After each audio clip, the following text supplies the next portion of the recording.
جھوٹ اور اس سے بچاؤ۔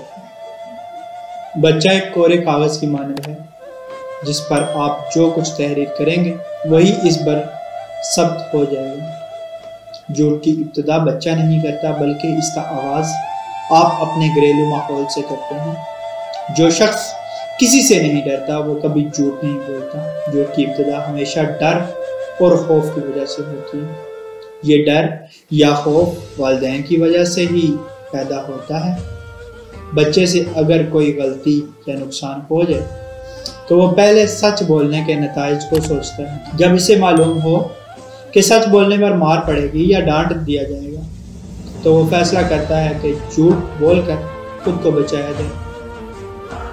کوئی پلیٹ ٹوٹ جائے، ٹیسٹ غلط ہو جائے یا کوئی چیز خراب ہو جائے تو آپ بچوں پر غصہ کرتے ہیں، جس کی وجہ سے وہ دوبارہ غلطی یا نقصان ہو جانے پر قسم تو کھا لے گا لیکن سچ نہیں بولے گا۔ جبکہ اگر آپ نے کہا ہوتا کہ یہ بیٹا کوئی بات نہیں، اگلی بار ٹیسٹ اچھا ہو جائے گا، پلیٹ یا کپ ہم نیا خرید لیں گے، لیکن یہ گھر آپ کا ہے اور چیزوں کی حفاظت بھی آپ نے خود کرنی ہے، تو آپ کا یہ رویہ آپ کے بچوں کو جھوٹ بولنے سے بچائے گا۔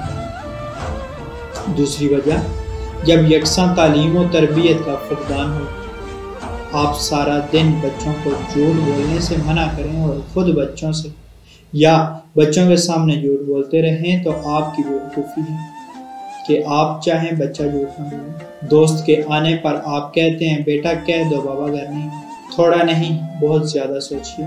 حل، آپ اپنے بچوں کو سچ اور جھوٹ کی جنگ سے دور رکھتے ہیں۔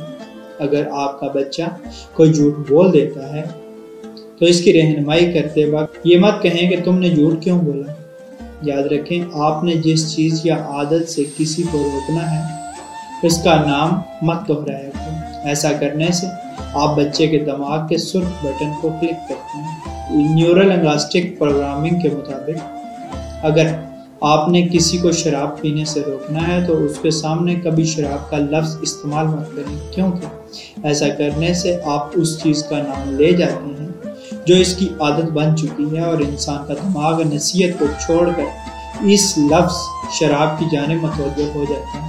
آپ اگر جھوٹ بولنے سے روکنا چاہتے ہیں تو غلط بیانی کا لفظ استعمال کیجیے کہ بیٹا آپ نے یہ غلط بیانی کیوں کی، اچھے اور برے کا فرق سمجھیں، غلط اور صحیح کا فرق بتائیں، مثبت اور منفی پہلو سے آگاہ کریں۔ بچہ اگر ضدی ہے تو کبھی مت کہیں کہ تم بہت ضدی ہو۔ ضد کرنا چھوڑ دو۔ ضد وہ لفظ ہے جو بچے کی عادت بن چکا ہے اور آپ نے اس عادت کو ختم کروانا ہے۔